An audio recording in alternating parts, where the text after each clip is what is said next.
Hello, good afternoon, everybody. Thank you for joining. We're going to begin our webinar now. Looks like it's well attended, and we really appreciate the fact that people have joined us for this series. And today, we're going to talk about supporting high-quality documentation as a supervisor. My name's David Eckert. I work at CCSI, and I'm joined by Emily Kingman, Jennifer Meister, Lisa Monroe Robinson, and Naomi Weinstein from ICL. So who's bringing you these webinars? It's all part of the MCTAC effort, which is a collaborative effort with the McSilver Institute, MCTAC, the Managed Care Technical Assistance Center, CTAC, the Community Technical Assistance Center, and CASA, the National Center on Addiction and Substance Use. And in particular today we have MCTAC partners, again, CCSI, NIAPRIS is part of this effort, along with ICL, with our other presenters this morning, and the folks from IDEAS. So we have some poll questions to do a baseline as we begin the presentation today. So if you could view your screen and take a look at these questions here related to what is most descriptive of your role. The second question, stating whether you strongly agree, disagree, neutral, you agree, or you strongly agree to the question, I have a good understanding of how to support effective clinical documentation in today's healthcare environment. And what are your thoughts about the third statement here? I have the tools and resources I need to support effective documentation as a supervisor. And we hope to offer you some more tools and resources in today's presentation. So we'll give you a minute to chime in on those questions and share results. We also encourage you to type in questions every step of the way. We have time at the end of the presentation to cover the questions. And we also plan to answer any unanswered questions by way of email too. So whatever needs you have for more information or resources, questions, we're happy to answer those. And please just send those along and definitely type them in during the course of our presentation today. So we see responses coming in. We're getting close to all that have registered. So thank you for doing that, and why don't we move forward with our content. Okay, in our work so far, our past topics, we're continuing the series. We've already talked about advice from managed care companies relative to service delivery in general, including documentation. We've talked about basic foundations of quality documentation. What are those core essentials? Assessments and formulation. What are the building blocks to get started with therapy, and how do you make sure you're setting things up to appropriately get it paid for? We've talked about treatment planning and progress notes. So we've really tried to follow the course of treatment with assessments, treatment planning, progress notes, and present a chronological series here on how to do best practice documentation. Today, we're going to talk about what falls under that documentation umbrella. What do supervisors need to consider in terms of all the documentation that they're responsible for themselves and those that they supervise? These basic documents include assessment tools, treatment service plans, progress notes, also include progress and monitoring tools such as surveys and evaluations, etc., and also notes to other providers. What is the correspondence? How are they working with other healthcare providers, with other social service agencies, with probation, parole? How do they document that service collaboration as part of the services that they're providing? So let's talk about flipping the script. How do we think about documentation? Do we think of documentation as a burden? It's added work. It gets in the way of providing care. Do we think, hey, I'm there for the clients. I'm good at treatment, but documentation is not really my thing? Or do we think of the clinical processes that incorporate, but not exclusively, our work in writing? the work that enhances care, that documentation facilitates relationship building. So do we consider documentation as woven into the essential fabric of everything we do, or do we think of it as something external that we just have to do? We're encouraging you to consider that second bullet point, that documentation, good documentation, reflects good quality care, and it really is woven into the fabric of effective work. But this all takes time and effort. As we know, time is a really valuable commodity in our work these days, no matter where you're working. But training is not enough. Training left alone seldom really grows the roots we need to grow into really vital efforts. The efforts of supervisors are essential to implementing best practices, to taking the training and making sure that it becomes part of practice. And some themes of supervision in today's environment include the look at clinical practice and outcomes. We want to show that the money invested in care is getting results. We need productivity. Fiscal viability is important these days. With deficit funding not really being in abundance, fiscal viability is important. We, of course, have to manage risk and keep people safe, and documentation is a key part of representing how we do all of these things. How have we documented our practice, our outcomes, et cetera? How do we make sure from a productivity standpoint we're getting credit for what we do? How are we documenting our efforts to manage and reduce risk? And it's a noteworthy fact that some of the supervisors we've talked to in the context of planning this discussion said that they spend half of their time in supervisory sessions, half of their time in their job looking at actual documentation and making sure that it reflects these themes. It's got to come through time and effort. There's no easy way to do it. So, other supervisory themes and the basic requirements here. Some rubber meets road, practical kind of things that we need to consider. You've got to have the forms in front of you, but forms that meet regulatory and payer requirements. This is a really nice place here for us to give you a heads up around the NISCRI 3 form set. The NISCRI 3 form set is an excellent set of tools and documentation templates primarily used by outpatient OASIS and OMH providers, but it can have many other applicable ways to use it. But this form set considers all of these regulatory and payer requirements from the OMH and OASIS settings.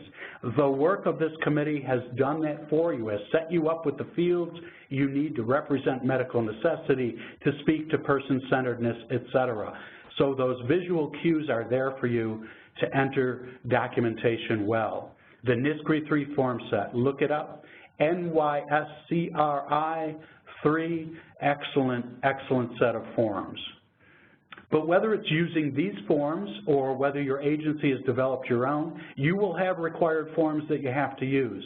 It is vital that these forms include all of the standards of medical necessity, that they cue you to reflect person-centeredness, to address risk, et cetera. And then along with that, there are special, so if you've screened for risk and you find risk, there are really good tools out there like the Columbia Suicide Severity Scale, et cetera, to continue risk assessment and to make sure you're taking the steps based on best practice, evidence-based practices to keep people safe. Our job one for all of us is making sure we're keeping people safe, and then they are in a position to move toward recovery. So for programs that are out in the field, it's also important to note that we want the full range of forms available to them, whether that's in electronic format, whether they're taking their laptops on the road, et cetera. We really want those portable capabilities and their abilities to use these forms out in the field.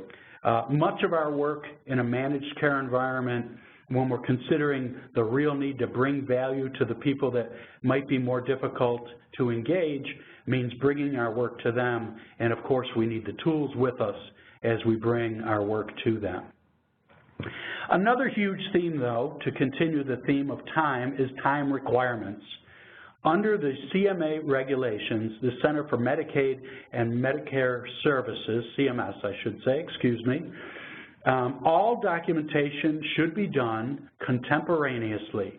That means at about the same time the service was provided. That is a best practice. It's also important from a documentation standing so that there is an accurate memory of what happened, so that it accurately represents it. We're not working on memory, which is less than perfect, but we're doing it shortly after the services was provided. It really is a poor practice to backdate any documentation. It is important across all fields and across all regulations to date the documentation on the day it is written. So doing that contemporaneously, again, at about the same time the service was required, usually considered 1 or 2 business days at the most. 1 business day is best practice, same day is the best practice, but we don't want to backdate anything. So we work to fit documentation into our workday, to make it woven into the work we do, not separate. This is where we get concurrent documentation, doing it at the same time. We work with clients, and we can also collaborate on documentation as well and make sure that the client's voice, use of quotes, etc., jumps off the page in documentation, that it really speaks to the individualized nature of our care with them, so that we're avoiding any cookie cutter, cutting and pasting, but really providing evidence of the individualized treatment and the client's response to that treatment, how well it's working. Hopefully, our electronic health records, our EHRs, and reports and other tracking methods allow us to monitor our timeliness for documentation so we can stay on top of it. Timely documentation is a major part of effective documentation so that it's accurate. So we're now going to turn the presentation over here, and I'll be moving it to Emily here to pick up where we left off and to talk about supervisory themes and some quality basics to continue the theme of the things that supervisors need to attend to. Great, thank you, Dave. So as a supervisor, part of your role is making sure documentation meets basic quality standards. So you want to make sure that sentences are written coherently, that there aren't grammar or spelling errors, that, as was just said, that there's not copy and pasting of documents, so you're not seeing the exact same content in the progress note month after month, that there aren't any unfamiliar words or acronyms being used. Everything should be clearly understandable to all readers, that when you are quoting people, you use quotation marks, don't use slang or curses. If documentation is handwritten, please be sure that staff are writing legibly. And in looking at forms, you want to really make sure that forms are complete, so there's not blank boxes or empty data fields, and that forms are being completed on time, and that all staff signatures include credentials. So in supervising the quality of the content of documentation, there's a couple of key aspects that you really want to be looking for and keeping in mind. One is that golden thread. So really making sure that there's a clear link between assessment, formulation, plan to progress notes, and that those different elements of the record really come together to tell a clear story about who the person is and what their care looks like. You also want to be sure that the documentation is person-centered, so one, that it's individualized, which means that it's tailored to the person, so that it's not cookie cutter. You're not seeing that every single person in the program has the same objectives on their treatment plans. Also, that plans are recovery-focused and person-driven. So they're really reflecting the goals, the hopes and dreams of the individual, and moving beyond symptom reduction and stability and really getting at what the person wants to do or be, how they want to spend their time. So do they want to go to work? Do they want to go back to school? Do they want to find a romantic partner? And really all of the documentation is in service of these goals and aspirations.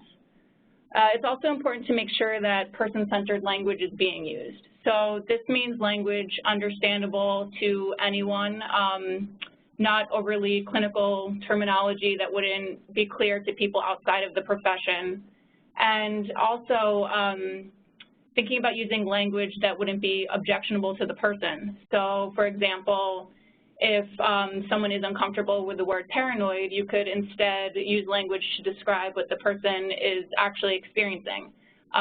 He is feeling fearful due to the belief that the FBI is following him, would be another way of writing that. It's also important that the record shows connections over time. In other words, no ball is dropped. So if during assessment at the time of admission a medical issue is identified, that this is then addressed in the plan, it's followed up in the progress notes, you see that everything is really being followed up on. You also want to make sure that there are connections made across providers and any other systems the person is interacting with. So there should be clearly documented coordination of care with all providers, whether that's medical doctors or social service providers. In reviewing the quality of the progress notes, one thing to really look out for is do the progress notes reflect what the provider actually did? Oftentimes, the progress notes include clinical observations, but neglect to say how the provider actually intervened. It's also important to talk about what the person's response is to a particular intervention or session or meeting, but also to really be addressing response to like the overall treatment and services. So is progress being made? Is the person's life getting better? Are things improving? And if, in fact, there isn't progress being made, it's really important that the objectives and the interventions on the plan are changed and modified. And I think this is a place where staff can sometimes get stuck, and supervision is really key to help generate ideas about new approaches or interventions, new ways of working with someone. And then ideally, progress notes would also reference evidence-based practices that are being used, such as motivational interviewing, CBT, or critical time intervention. So in order to be reimbursed for services, it's essential that medical necessity is very clearly established. One thing to look out for is that the assessed need is clearly established, there's an appropriate diagnosis, and really thinking beyond a symptom, like a list of symptoms, but more to connecting how are symptoms interfering with goal achievement, functioning, and quality of life. Also looking to make sure that the services provided are clinically appropriate. So is this the right service for this person at this point in time, at the appropriate intensity and duration, provided by a qualified practitioner as prescribed on the treatment plan. And then finally, again, it's extremely important to make sure that progress is being very clearly documented. And if progress is not being made, that either the plan is being changed or that there's, efforts, conversation, discussion, case conferences about adding additional services, maybe considering a different type of program or service or a different level of care, and again, that all of these efforts and conversations are clearly documented in the record. So as a supervisor, you have a wide variety of tools at your disposal to support you in facilitating quality documentation. So one is teaching and training, and this could be using case presentations or practice exercises, using case scenarios or actual cases. You have organizational tools like checklists, tracking sheets, ticklers. You could be using performance reviews to give more formal feedback to supervisees. You could have support from your quality improvement department, so this might be through mock audit recommendations or utilization review reports and trends. You could also be using productivity reports or other data to look at how staff is spending their time, or maybe thinking about looking at engagement rates across various clinicians within a program. You also can be using coaching, giving detailed feedback during clinical supervision meetings. And finally, I think it's important to acknowledge the kind of unique role the supervisor plays in that feedback loop between management and direct care staff. As a supervisor, you're going to be the first one to hear about issues with certain forms or templates or processes, redundancies in documentation, and it's really important that that information gets communicated up to management and perhaps across divisions or departments so that documentation can be as streamlined as possible for the people having to do it. So as a supervisor, really in a lot of ways you're playing the role of coach. So it's going beyond simply monitoring and really helping to facilitate quality high performance through motivation, through providing feedback, shaping best practices, encouraging efforts and progress made, recognizing accomplishments, and connecting work to agency mission, values, and priorities. I think this last one is really key with documentation because, as was said earlier, staff can often see this as a burden and something that perhaps gets in the way of the work. So really helping staff to make the connection that when documentation is done well, it can be a meaningful clinical tool that can increase engagement and improve outcomes. And so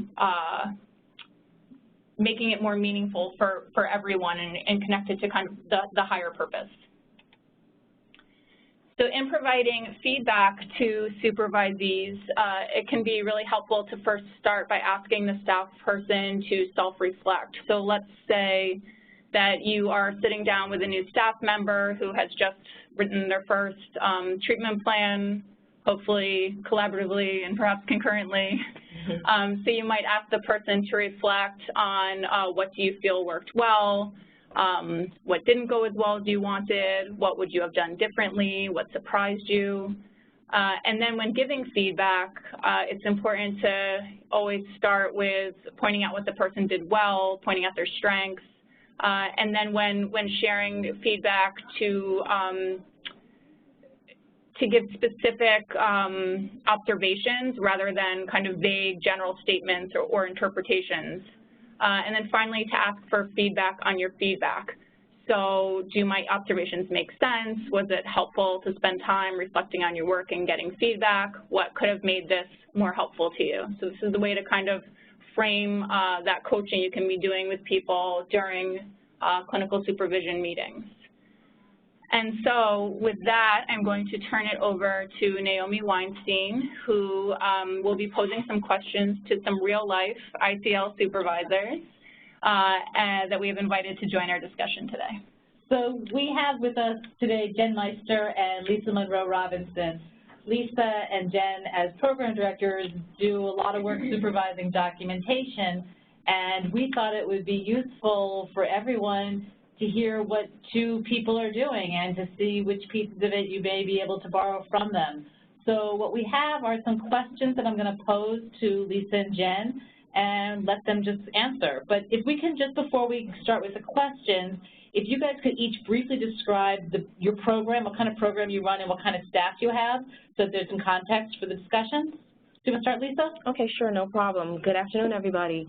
I'm a program director at an Article 31 community mental health clinic, and the staff that I'm supervising are generally LMSWs, LCSWs, so it's a more clinical staff. Great. And Jen?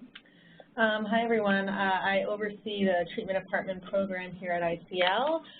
We have clients who live together out in the community in regular apartments, and my staff consists of case managers who are bachelor level. All right. So the first question that I have is, how do you guys onboard new staff from a documentation perspective? Do you want to start with Lisa? Absolutely. What we kind of think is that the onboarding of staff and documentation kind of starts at the interview. And so one of the things that we kind of practice at the interview level is trying to get a writing sample from, you know, the interviewee. Very often I might ask for an experience-based case, you know, ask for, you know, how did you kind of work with a client, give some specific details. And by seeing that documentation, it gives us an idea of, you know, what the writing style is like, what types of ideas and are being picked up on, how they're getting documented, what is the language that's used. Kind of gives it a general initial idea of what the learning curves might be. Mm-hmm. Jen? Yeah, we do the same thing. We after the interview, if we think we might want to move forward with this person, we give them a scenario, and it's usually a scenario that actually happened in our program, and we get an idea from this writing sample just of their clinical skills and thoughts, and also how they write, their grammar, and the rest of the onboarding process, past interview? Yeah, past interview, one of the things that sort of gets practiced, especially for those programs that are using electronic health record, is to kind of use a basic initial documentation training. And once they're kind of in the clinics or beginning to work, we try to have them shadow with another clinician. An example might be having them shadow an intake. And in being able to shadow an intake, you get more of an idea of different interviewing styles, different types of questions that would elicit person-centered responses, that might be able to elicit some of the things that need to support medical necessity. And then that way they see not only how it's done in vivo, but then how does it get produced on the paper. Okay. Right, we do something very similar in my apartment program. But first, when somebody comes on, and I think Lisa does this too, we've come up with our own list of assessments and forms that need to be completed. We make sure that from day one that they know exactly what's expected of them and when. So they know what's expected if a client comes in and starts the program, what's expected in 24 hours, the first week, the first 30 days, et cetera. And then the case managers, also they shadow the current case managers to see how visits can be done, to see different styles of our case managers and how they interact with the clients. And then they finish that up by actually sitting with the current case managers and doing progress notes, treatment plans if they're due, and any other paperwork that's done. So they see it, they've done that visit, and then they're doing that paperwork right then. Yeah. And one of the things I think I found to be helpful just as part of the learning process is to have the staff take a look at a number of different charts written by a number of different people to get a sense of how different clinicians kind of, document their work. Everybody has a different writing style, has a different way of expressing some of the similar concepts that you might find across treatment. And so reviewing the actual, electronic record or of their colleagues allows for them to kind of see, how the ideas and concepts are captured. In my program, the supervisor reviews progress notes for the first few months from all of our new case managers. This helps to ensure that notes are adequate for billing purposes and regulatory purposes. And this gives us a chance to have that conversation with staff from the beginning about what is expected of them and what's expected in documentation. We really want to make sure that staff is aware of the reason for documentation from those first few months. And how do you explain that, what the reason for documentation is? Are there things that you've found are helpful in explaining that, why it's so important beyond, do we have to? Right. I mean, I think if we can explain it as this is really going to help the client get better in the end, when it all ties together with that, that's most important to the worker. I think the regulatory purposes and the billing purposes, that's more important for administration, and we express that to the staff, but if they can see that what they're doing actually has a point and this is going to help them get better, that's most important. That makes sense. Okay. So the next question that we have is about what are some of the things that you guys do to make sure that documentation is both collaborative and person-centered? Okay, that's an excellent question. I wanted to kind of bring up with this because we hear these terms used all the time, concurrent documentation or collaborative documentation, and I've definitely had the experience that when onboarding staff that, they may have heard of the term, not necessarily knowing some of the things that distinguish one from the other. And so I just want to take a few moments just to talk about that. So with concurrent documentation, we're kind of taking more of a look at documentation that's being produced at the same time, while you're there with that client. But we also recognize that that's not always feasible, and sometimes it's not even always best practice in terms of where your client is at. And so the basics kind of come into play. I'll give an example of a client who might be paranoid, and trying to do concurrent documentation may just sort of make that client very uncomfortable. But that doesn't necessarily mean that the documentation that's going to be produced out of that contact can't be collaborative, because collaborative is basically picking up on what are the two of you kind of working on together, how you're eliciting the client's the words and their, what they want out of treatment and capturing that. So concurrent and collaborative being very, separate concepts, but that can work hand in hand, and knowing how to, elicit that and have that produced in the documentation. It's really important, and this was mentioned earlier in the webinar, to ask for quotes from your clients, especially when it comes to formulating any problem statements and goals that are going to be on treatment plans. This is really going to give you the best idea of what your client wants to work on, and if you know what they want to work on, they're going to have more input, and they're going to work harder to get where they want to go if you're actually listening to them and putting those quotes down. My program, everyone works in the field. My clients live out in the community, and case managers go out there to do the work. They don't have a laptop or any kind of electronic equipment other than a cell phone to go out there. So to make sure that the work is collaborative, I ask them to print out any documents that need updating. They take them out there. They're able to review them in the field, in the apartment with their client, and take notes on that paperwork if needed. Then they can come back to the office and actually write it up on the computer. Okay. And I would say similarly in our program, which we're more community-based, so we're not out in the field. And if you're working with an electronic health record, then we're going into that previous treatment plan, and we're kind of going over that, with the client in a session, and sometimes reminding them, okay, this is sort of what you indicated when we reviewed your plan before, and getting their feedback in the moment and going over that concurrently.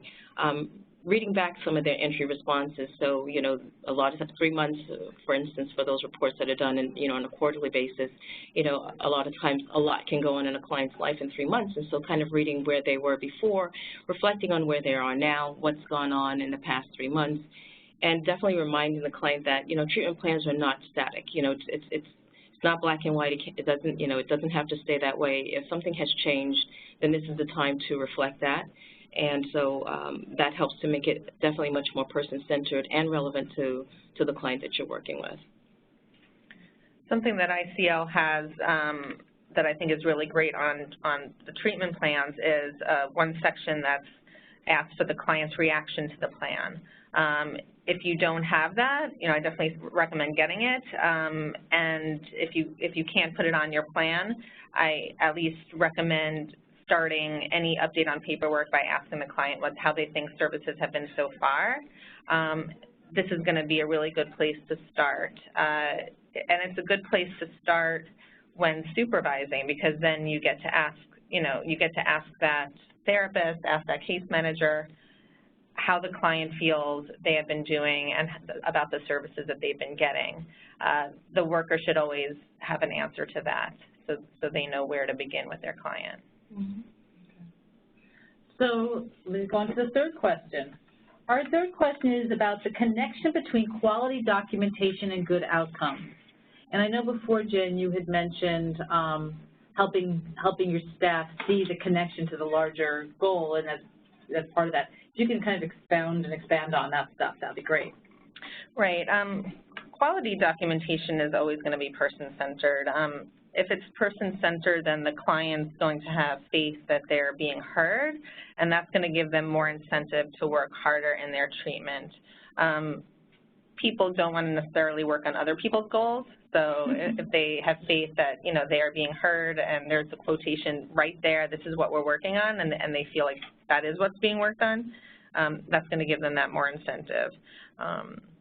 Yeah, and I agree with that, Jen. I think that's an excellent idea. And I think that also in making it person-centered, that when you're capturing what that client feels is doable within a certain time frame, then it doesn't feel overwhelming. They don't necessarily feel that they're not making progress in treatment. So that may be small steps. And, you know, documenting what the client wants to achieve within a certain time frame also leads you to good outcomes. Those may be very small steps. It may just be overcoming some barriers first before getting to a larger goal, but nonetheless, that still reflects progress. So taking those small steps into account, documenting that in a way that's meaningful to the client and also that's collaborative in such a way that you're kind of talking about what the clinician is doing collaboratively with that client is something that allows that person to be very much involved in a treatment and not sort of lose their way.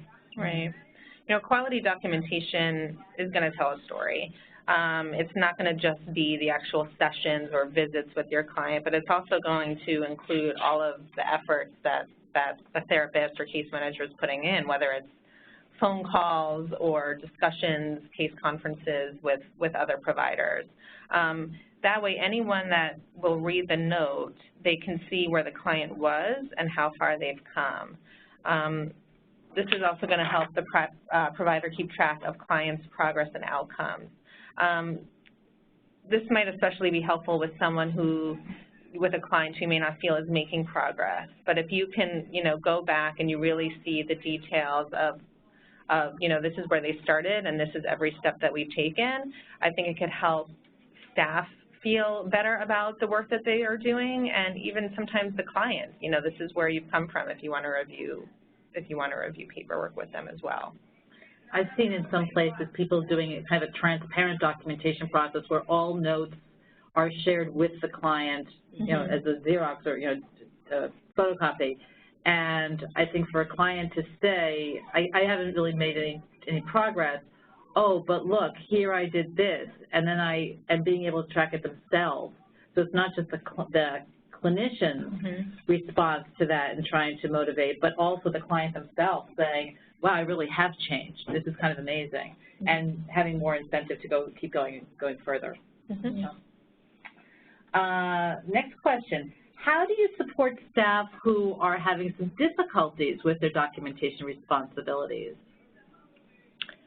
Well, I think it's important to meet with staff regularly, have a regular supervision time, whether or not they're struggling, but definitely if they are struggling.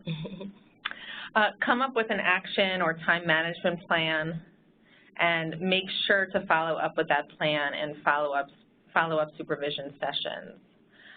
It's also really important to just make sure, and this is, you know, from when you're onboarding staff, but continually reminding staff the reason for documentation, especially when it feels burdensome. You know, remind them how it fits in with regulatory entities, our billing purposes, but also always reminding them that quality documentation really helps a client get better. Yeah. And I think adding on, I remember one of the bullet points that were mentioned much earlier is, you know, the attitude toward documentation. Does it seem like it's just a burden, or if it's something that can help to inform, you know, the treatment for, you know, the treatment process. And I think emphasizing that is an important way to, you know, support staff who are struggling with the documentation, and to kind of use it as sort of that historical perspective of that client's life and treatment, that one thing builds upon another. And so setting that framework, I think, early on and throughout the supervisory process is very important, because there are times when things can seem very burdensome, and using different types of strategies. One of the things that I think I found to be helpful is that, you know, as a supervisor, you're looking at a number of different of your staff's documentation, and you might see patterns. And one thing that can be very supportive to staff with each other and for the supervisor is to use, for instance, staff meetings as a forum to kind of address certain things, to use staff meetings for retraining around certain areas that you might see, you know, staff could support, you know, benefit from making some changes or getting ideas from each other, sharing it between, you know, sometimes you don't want to hear the voice of the supervisor, but it's helpful to hear, you know, the voice of their colleagues on things that, you know, different ways of kind of doing things and different strategies to document and not to make things seem quite as burdensome. Yeah, I think it's really important to use the other, line staff as helpers in this situation as well. Definitely in staff meeting, talking about it. Some staff I find don't want to talk out or bring up problems that they're having in staff meetings. But if we realize as supervisors that someone is having a problem and we know another staff member that maybe handles that problem really well or is able to organize themselves and get the documentation done well, to kind of pair them up and have them have a discussion. So they can hear from someone who's on the same level as them and see that it can be done and, maybe learn something new on how to handle the pressures of the job. Yeah, and I think with anybody, just emphasizing strengths.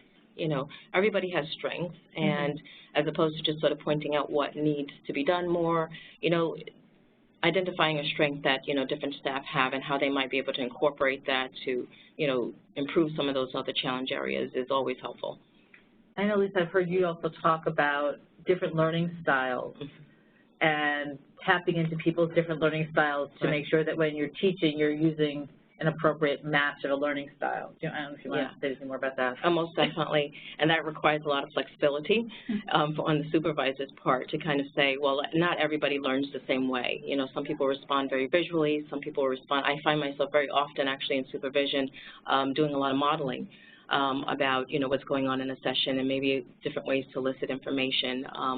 And so it is very important to kind of know what each person's learning style is, and to use resources, even supervisory resources, handouts, different things that speak more to that, staff person's way of picking up information. Okay. And our last question, this is not the brag session, but what are some of the skills that make you guys effective supervisors? And what are some of the challenges that you guys face in terms of, and supervisors, not as supervisors in general, but supervisors of documentation? Sure. What makes you effective, do you think? Right. I think, as was stated towards the beginning of the webinar, that some supervisors use about 50% of their time in supervision, and I know Lisa and I agree on that one. So just our own time management with regards to getting it all done. Something that helps me, and I hope helps my staff, because we send these things out. We use Outlook for email and calendar scheduling just within ICL. And there's a way to send out ticklers and reminders. We send out these reminders when somebody is onboarded. If there's certain paperwork that's due the same time every year, every month, they have that, so they get a little ting, a little reminder the day or the week before it's due. And if anything new comes up that's needed with regards to time management, we send that out as well on the calendar. Yeah, I definitely concur. There's a lot to review, and when you have a large staff, there's definitely, a number of different things to kind of keep track of, and so the ticklers absolutely help for those programs, and for our program, when we have an electronic health record, running certain reports are very useful in trying to keep track of, trying to manage time and also keep track of what needs to be done and when. Sometimes sharing those tickler reports with the staff. I use the staff meeting time to kind of, divvy those kind of things out so that they can also keep, track of themselves. Definitely want to encourage autonomy. So some of the strategies that I might use, I offer that to the staff, and, I often say to them, tweak it to the best of your ability, however it works for you. It doesn't have to stay in this same, format, but it helps them to keep organized. I'll also say, using programs like Excel are very helpful because you can, input formulas, and I'm not saying I'm an Excel expert by any means, but if you know someone who is, you can input certain formulas and then again disseminate that to the staff, and then that way they're learning how to, practice time management. If they're using it well, then it helps me to use it well, and we're sort of working on the same, with the same types of timelines, the same types of tools. Okay. All right. So I think with that, our Q&A with our supervisors is done, and I'm going to turn this back to Dave in terms of talking about some checklists. So Dave, you're on. Thank you very much. Thank you. That was a great discussion. Excellent. Thank you. So before we get into a few examples of possible checklists that we'll distribute in more user-friendly formats. I just want to go back to clarify, we had a very good question about the NISCRI 3, and I just want to emphasize that's the third version of the New York State Clinical Record Initiative, not 3 forms, but it's the third version of that form set. But in addition to having those templates, they have a lot of other great resources as well, things like APG, weighted rate guide, et cetera, so you can see how the services in outpatient OMH settings are weighted for reimbursement. They also have a wide array of links to regulations, so it'll take you right to why you document in this way and take you right to the regulations that speak to that, et cetera. And that's just a couple examples of the other great tools and resources they have on that third version of the NISCRI 3 form set page. So that being said, let's talk about how supervisors can also use a formal checklist kind of approach to see what's there. We just had a great discussion about use of Excel, et cetera, to really quantify what you're seeing and help gauge progress. But this is based on previous webinars, looking back at what are the essential elements in an assessment. What do you look for as a supervisor? Are those basics there, like individual's demographic information, name, age, ethnicity, marital status, et cetera? Especially when it's so important to bridge cultural disparities, we want to make sure that we're putting this demographic information in there and capturing ethnicity, et cetera. If there are differences, we want to capture those, and we want to look at in a CQI process why they're there and what we can do about it. The cornerstone of medical necessity is here in the second bullet point, diagnosis supported by current symptoms. Have to have that, vital for payment, and also it's important for people to know what their diagnosis is. The impact of the diagnosis on the life of the individual, again, we're seeing that medical necessity come to life here with these bullet points. These functional deficits are what we target with treatment, regardless of the setting. We're looking at that person-centeredness of their desired outcomes, et cetera. What do they want to see different, getting their needs met related to those functional deficits? How will life be different? An often noted theme, what are their strengths and capabilities here? Many of the folks we see have been traumatized, I would say the vast majority. And traumatized people tend to avoid. They tend not to acknowledge their strengths. It's not part of how you get wired when you've been traumatized. In fact, you think of yourself differently. So emphasizing these strengths and helping them see that within themselves is just so essential to write that story of recovery. And also, recovery doesn't happen in a vacuum. We want to identify others that support that person, that care about them, that are there to help them accomplish the goals. We should really be working in systemic ways to really help them move them forward. There's a lot of evidence that that produces better results. And speaking of better results, we want to note in past treatment what has worked.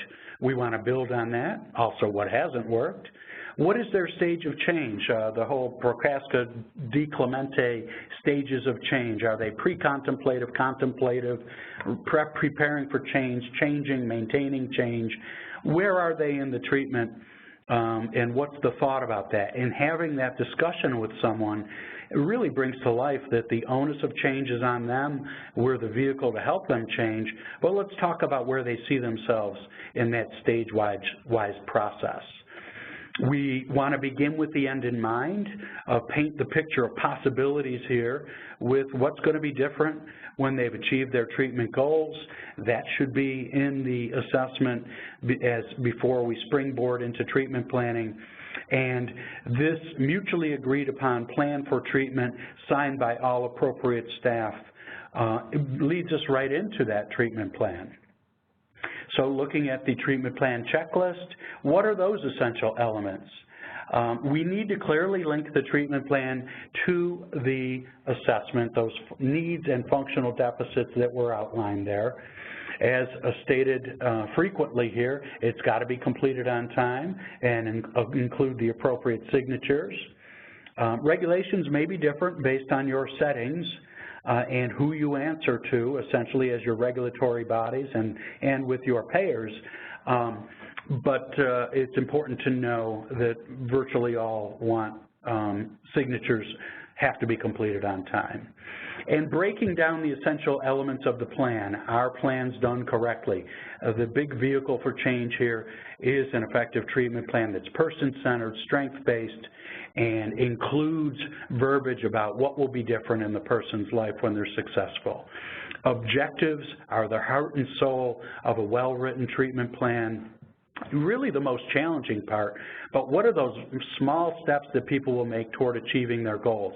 How do we capture that? How do we give them that feeling of success and achievement that comes with moving up the rungs of the ladder of recovery and achieving this RUMBA-related, realistic, understandable, measurable, behavioral, and achievable objectives in their treatment plan? And of course, it's got to meet medical necessity related to diagnosis, symptoms, and these functional deficits. And the interventions, that's what we do. Have we described everything we're asking to be paid for? Has that been included in the treatment plan? What are the services we're providing that address those functional deficits? And the 5 W's, are they in there? The who's delivering it, what are they delivering, when, where, and why, and the anticipated impact. So a quick checklist for treatment plans. Then the next part, we come to the progress notes and what we want to see in every progress note. We, of course, want to capture what is the individual's clinical representation, what's their mental status, et cetera, often found in progress notes. What are their symptoms currently? What's the history relevant to that session's presentation, to what you're dealing with? What are the interventions you're referring to, linking back to your treatment plan? Progress notes, of course, have to link back to your treatment plan to meet that golden thread. And we want the results of any clinical tests, assessments used in reference in the progress notes. We're moving into a future where we really want to quantify our results and get used to using these tools, and it really helps really push progress forward and acts as a catalyst for change when people see a number attached to their improvements. We want to address any unresolved issues from previous sessions, make it clear what our plan for next steps is, what our clinical decisions are, and progress to date. Often we see that the clinician's view of progress is evident, but what does the client see? What do they say about their own progress toward goals? What's working and why? We really want to build on that. And then, of course, practically speaking, we want to include our date of next planned contact. So when we put all this documentation together with effective supervision, we're really telling a story, bringing the story of recovery to life. And we've all heard that saying, you know, put it in writing. Well, effective documentation does put it in writing and puts it right out there. So when the person sees their clinical documentation, they see the progress they've made, and progress really can lead to more progress and really help reinforce that change process. So moving on to the next slide here. We have our next series of poll questions here. So we did our pre-test. We have a couple minutes for our post-test. And if you could fill those out, we'll give you a minute for that. And we had a few good questions come in that we're going to be addressing while you answer those poll questions.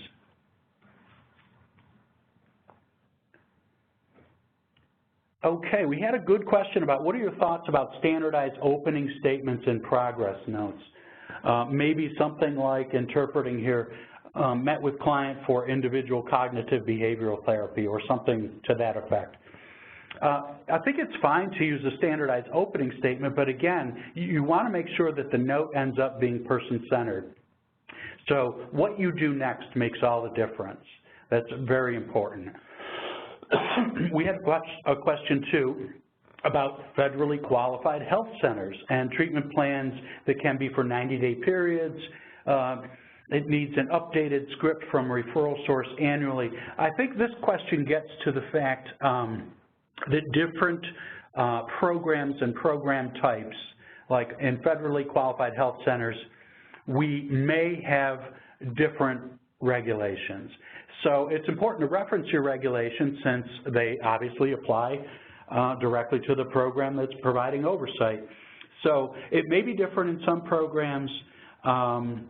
Look up the regulations for your own program. And beyond supervision, it's really important for everyone within the program to know how to reference their own regulations.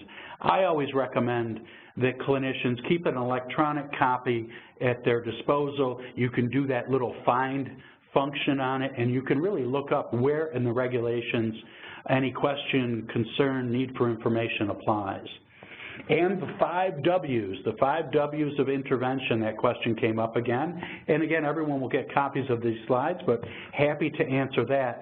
This relates to our therapeutic interventions in our treatment plan, and we're talking about the who delivered the service, the what of the service they delivered. Was it an evidence-based service, cognitive behavioral therapy, motivational interviewing, critical time intervention, et cetera? What was the type of service delivered?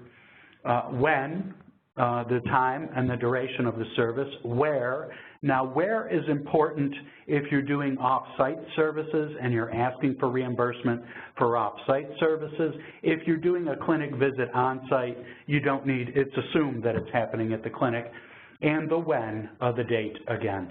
And the why of the service is, what is the intention of the service? What is the intended gain? Why are you doing this service?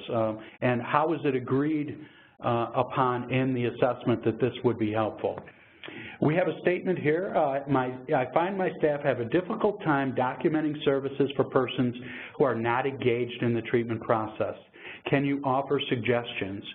This is a common theme we hear. So for people that are struggling to engage, I think when you get to a therapeutic discussion of the stages of change and really transparently lay that open, Prohaska de Clemente's work on the who, on the pre-contemplation, contemplation, preparation, active change, and your interventions should vary based on their state of change.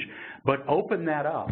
And if you send us an email, we have some excellent materials there on gauging your interventions based on the phase of change that we're happy to share with you. So in a session, can we say a client was argumentative and or disinterested and often hostile, and attempts to engage were not achieved? I would be careful to use language that seems inflammatory here. I think if you objectively state the behavior that you saw, although sometimes, you know, argumentative is argumentative, but you can also say that, like, and brief quotes, I said this, they said this, client was gazing off into the distance and not focused on the presenter. I think there may be objective ways to state some of these things, because I think we want to be careful how we characterize client behaviors, because the process of change itself naturally comes with ambivalence for all of us.